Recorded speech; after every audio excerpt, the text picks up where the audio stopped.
She took actually a day before she actually. So the first day she really stayed in the kitchen a whole bunch, and that's where she sleeps. And it took her like a day or so to kind of want to venture out the kitchen. Like I tried to get in like the living room to be like, hey, you know, come look in here because I want to sit in here. It'd be good if you sat in here with me so I could keep an eye on you. And she'd be like, nah, I like the kitchen. My stuff's in the kitchen. Then I brought her stuff into the living room being like, well, okay, you know, you can, you know, your stuff's in here as well, right? You can, like, you know, play with your toys in here or, like, lie down in here. She was like, nah. And she just dragged all of her toys and, like, this little mat that has, the, like, the scent of her mom on it, like, back into the kitchen. I was like, oh, god damn it. Like, but today she's a bit more confident in the living room.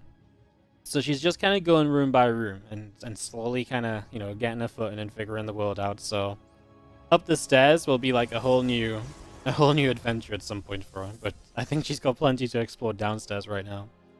And she's actually very good. She's very well behaved. And she even, like, if you're busy, she'll actually just go and, like, play on her own. Like, she doesn't, like, pine for attention. She doesn't cry at night on her own or anything. She's just super well behaved until she goes outside. And when she goes outside, she tries to eat absolutely everything. Like, she tries to eat anything that's on the ground. A leaf, a stone, a twig, dirt, moss, another leaf. And she is just a terror outside. Inside, good as gold. Doesn't eat anything she's not meant to. Doesn't chew on anything she isn't meant to, apart from like maybe like a rogue once or twice. Like outside, everything. So, yeah. She's very fun and loving. And yeah, like I said, just nice to let you guys see her for a little bit. Alright, guys, so and that's why we need all the subs, right? We gotta be able to feed the puppy, right? This is my new style thing. It's like, guys, it's not just about me not being able to afford food this month. It's Ellie. She needs all the puppy food, you know? Alright, let's kick this off. Top right is classic, bottom left is Elazer. Obviously just chatting a little bit. As very standard openings go down, the main thing is Elazer never got blocked on this natural, so he's able to just take his natural as per usual. And Classic will just go into a Stargate. Usually you just block that natural, right? Because why the hell not? You force the Zerg onto a third, their drones have to walk further than mine. Generally, there's no reason not to block it, because you're going to want to scout with a probe at some point anyway. So I would say that's the only kind of weird part of this so far. As you just have our Adept just going to be shading around, nothing wild though. It's very cautious as you go Oracle first. Kind of intrigued as to how Classic's going to approach the PvZ matchup, actually.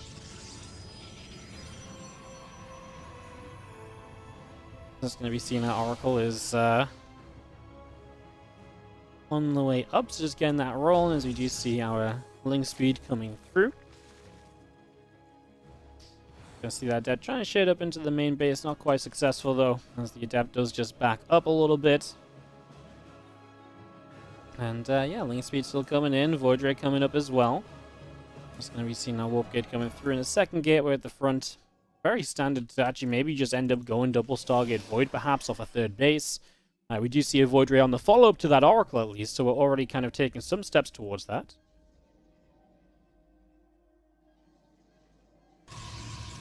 We do have a third Nexus.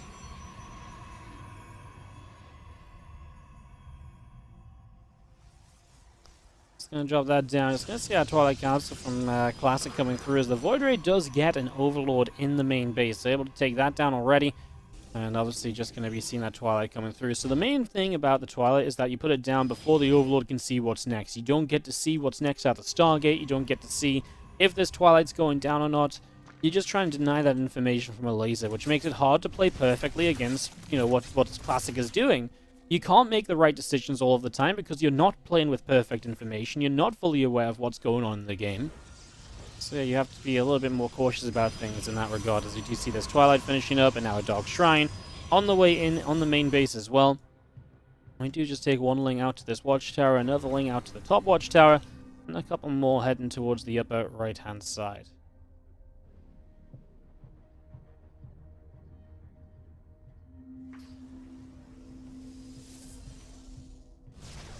Now, I do have that one link already taking a little bit of a zap off of Void Ray. Gonna get turned around. Charge +1. Dark Shrine all coming through as well. So a lot of setting up at the moment from Classic here. As we really kind of look to the future now. Elazer's making Lings and Roaches of 54 drones. As he's on his way to a lair, but it does not feel like that's a lair that's going to be utilized right away. The good news is you'll have the ability to morph in an Overseer to use on the defense of this. Yeah, he is queen walking into actually what is just a queen defense, like a queen walk defense, I think, because there's only one Void Ray. It's not multiple Voids. You're going to have an Immortal. You're going to have DTs you can use. You can morph those into Archons. I don't like Elazer attacking into this in the slightest. I actually don't think this will be going Elazer's way at all. I think this is going to be very bad for him.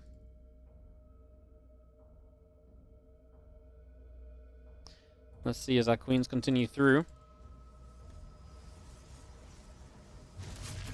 Continuing up this ramp. Obviously, here comes the Ling Roach. Still just plenty of units behind this as well. What are you going to see? I mean, there's just no Overseer to begin with, so the DTs show up and already going to start getting damage done. Oh, yikes. That's bad because these DTs will just chase this army until there's an Overseer here. At the same time, you've now got to prep for DTs at home as well. And yeah, this is just a lazy. He committed to a big attack that is currently being pushed back by 2 units. So DT is swiping and dicing, buying them so much time. If Elazer wants to continue with this, which he might, he's just started up another round of Ling Ravager. If Elazer wants to continue with this, well, he is going to be... I mean, the 2 DTs go down, which is nice. At least you get that cleanup. If you continue with this, you're up against so many more units now. All the stack defense is done. Batteries are down. The Stasis Ward is there to help. Good force field placed here to buy a bit more time. You're going to try and break through onto the natural, where this pylon doesn't quite go down, so the Robo stays powered. Oh, that pylon would have actually unpowered so much here. That's the only pylon around, so a shame to not get rid of that, as all of those Lings got caught in stasis, so a lot of Lings that can't help either, and now the Immortals come back in from the other side too, looking to fight against all these Ravagers. With Zealots charging onto the Ravagers, they are not really destined for great things right now, because those Zealots will just work their way through all of those Ravagers real easy. Lings do wrap around onto the Immortals right now, as one Immortal, oh my goodness, it gets its barrier back, so it stays alive. I mean, that's just a cooldown thing, and that's just incredible timing for that Immortal to stay alive. Not that it would have made much of a difference. Classic has the defense here anyway. Just like an extra little kind of FU to Elazer for like trying to all in me. It's like, oh, by the way, not even this Immortal will go down. GG. Classic holds convincingly. But I do just think a good build order can...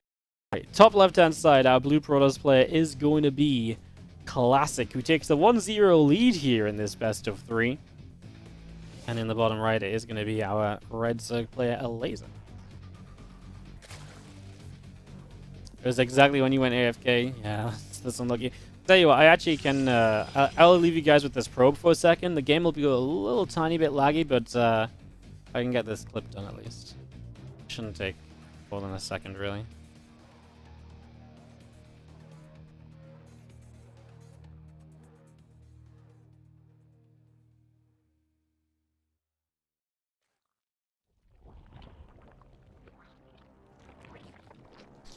As Pro comes scouting through again, decided not to quite commit to the kind of probe early to block the initial natural hatchery. That is really it's really kind of crazy, right? Because that is just such a normality for most people to kind of do that kind of stuff. Really weird to not see that this time around. Oh my god, the clip didn't work. Ay, ay, ay.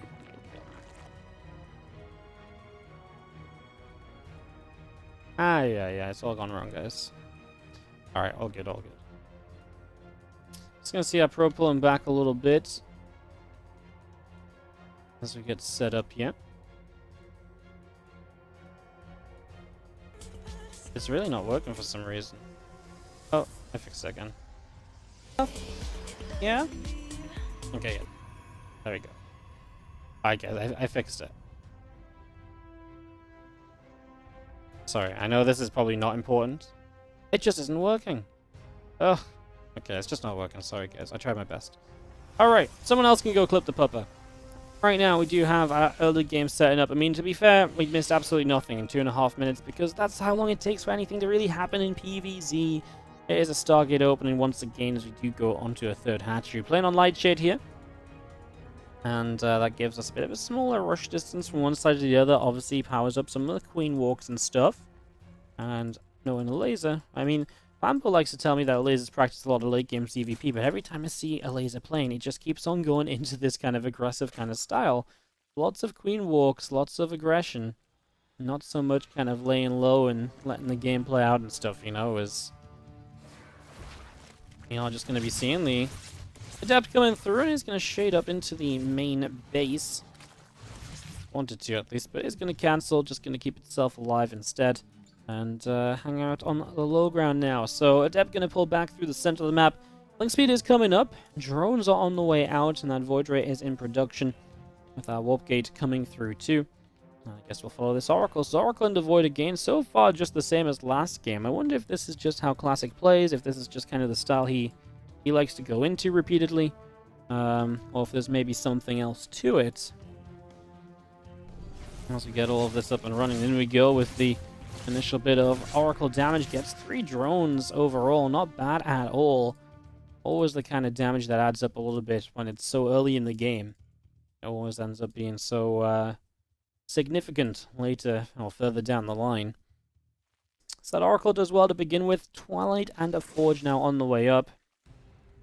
As the Twilight and the Forge come on through, we're just going to see a Robo as well. So pretty much the trifecta. This was always kind of how things happened in older PvZ builds. You would kind of go into your Stargate opening, and then you just get all 3 tech structures all at once, as we find 2 or 3 more drones between the base there. For one Oracle, 6 kills is fantastic, because you're not just one-shotting those. It takes a little bit longer. There's that Oracle. Moves back around the bottom side and is going to be getting 1 more Crypt Tumor as well. It's doing a great job of that so far. It's going to be seeing our Oracle back into the main base. Couple Queens just going to be there to push the Oracle away.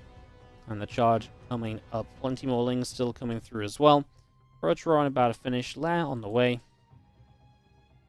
Yeah, all of that coming through as a few more Lings making their way to the upper side of the map. Temple Archives is continuing up as well. That charge is just now starting too. So all of that coming in as our Lings will move around, and just going to be seeing the Void Ray put a bit more damage onto Lings once again. As there's a lot of roaches that are coming up here from Elazer. 53 drones. Are we going to have a repeat of the last game? And we really are. I mean, the big difference this time is there's no Dark Shrine, right? But we're still going to have a good little kind of initial set of defensive units. We basically hard dive to kill this cannon, and the cannon doesn't die. Classic's just going to keep it. He's going to let it heal back up and say, yeah, he likes the static defense being here already. More cannons coming through, and with the Temple Archives in play, you're already morphing in these Archons, so you're going to have Archons to help against the Lings as well. I just do not think that Elazer is picking the right build choices. For Classic is doing your Queen walking into a ground army. Like, you could not possibly ask for more against this as Classic. As, like I say, this time you won't have the DTs to buy time, but that means you're also just ahead on some of your other tech, such as this Archon being ready to go. Multiple cannons here for static defense. The Ravagers aren't even getting close enough to drop down barrels on that static defense for a long time. Pile between the battery and the cannon, but there's the super battery in the back that will keep that cannon alive anyway. And yeah, very successful so far from Classic. Now, he's still got some ways to go, but the Ravager count's going down. Those couple Zelds getting on top goes a long way, and again, just another Archon join the fight, another Immortal. And these Queens are just going to get wiped out, as that is a defense from Classic. That is a hold. And Classic is going to put himself in prime position in game number 2, while already up 1-0. Remember, Classic started the day with a loss to Hero? But he is looking to bounce back. He beat Bunny. Now, fighting here against Elazer, he's still got Marine Lord to play as well, but I mean, if his PvT looked really good, so against Marine Lord, I could see him having some good potential. If he can beat Elazer, that's the one I had a big question mark over, because Elazer was really good against Hero earlier. But if Classic can 2-0 Elazer especially, this group is going to be really up in the air and just all over the place. Like, this group is going to be wild, as Archons and Immortals are going to start pushing towards the center. Prism and +2 attack upgrade coming in as well. There's that Storm getting started. So all of this coming through right now. As we are just going to be seeing a couple of gateways still continuing on up. So just bringing this through, getting that established. And we are going to be seeing our Infestation Pit also on the way right now. So Infestation Pit's about halfway done. Our Roach Speed is still coming up to finishing as well. Just going to see the couple of lift-ups there too. So going to take those units out onto the map, out on a bit of a walk. A couple of Archons will go on a journey. Obviously nice to put some pressure on his Classic as well, right? And you're pretty safe at this stage to do so as well. I don't think you're really in a position any longer where you need to be all too concerned about getting kind of counter-attacked or something. As I do see the two Archons making their way through the bottom now. A couple of units coming through, and a couple of your team is being picked off as well. Going to be seeing the Archons picking their way through this hatch on the bottom side, and that will be a cancel too. That drone going down. I'm just going to be seeing a stasis ward going off on the group of Zerglings. We do see our Zealots going to chase those Lings down as well. Just going to keep that back. It's good defense across the board, right? I mean, there's not really much else to say about it. Just really solid stuff from Classic. Knows he's in a good position. Isn't going to put himself into a, into any trouble that he doesn't need to. Sits on top of those Lings to clean out a few of them. Yeah, just really controlling the game nicely and just knowing, like, once again, you're in a lead. And if you're in a lead like this, a lot of the time, you just need to wait to the right amount of units before you attack. Attacking too soon is often your only downfall. I don't mind this attack. You've obviously got Storm available, and it's against mostly just Roach Ravager. I mean, the fact you've gone up to Storm against Roach Ravager is just a good sign in itself, so this doesn't look good for Elazer. Now, the counterattack might be promising. He's going to go through, and at the very least, he's going to get that fourth base. He's also just ran Lings into the main, so maybe Classic has some problems to deal with, and while he takes down one hatch, there's a lot more hatches on the way from Elazer, so Classic still has work to do over here. That Storm hits his own Zealots. A couple of Lings remain alive after dealing with the cannon. Elazer's actually starting to bring his other Roaches back home. He doesn't go for the break on the third base. Drone's getting caught in that storm for a few moments. We still have, I believe, 2-3 Storms available, maybe, so a little bit more to be done in the next few moments. Again, those Roaches coming back. They're going to start coming from the other side, so Storms are going to be trying to deter them from continuing through. The Immortal's going to be in a bit of trouble on their own as well. No Prism with this attack. Where has that Prism gone to? Just shot down and doing this? No, Prism's just very far back, setting up as a bit of a defense as these Immortals are going to be in some trouble. If they get overrun, that's a shame, but these Archons are still chunking away as well. Obviously, Work is in some trouble because all of this is happening right next to them, so they're in so much danger of being caught by splash damage. A few Brutons will pop out, and the Roaches will dive to get rid of this Immortal, this Archon. I mean, this will go down at this stage, but 21 workers have gone down as that Archon topside really put in the work. This guy has 36 kills! Oh my god, that Archon has been going crazy. A 36 kill Archon, obviously a lot of Lings and drones and stuff to kill off in like low amounts of shots, but amazing to catch him in the prime of his work as MVP Archon is going to be backed up by a whole ton of new High Templar, new Storms available. Of course, Elazer really chose again a build I don't think works against what Classic was doing, put himself behind, and that enables Classic to just have such a strong push. It's so difficult to say what should Elazer have done differently because the point at which he chose to just Queen Walk was probably the point at which this was already going to set up to happen once Classic pulled off the defense, which was not difficult to do. I mean, it's funny because these Storms are not actually really hitting even that well. They're hitting a lot of Protoss units as the Zerg kites away. Now some of them are delivering, and of course they can morph into Archons after to keep the pressure up as the Elazer loses control of his third base.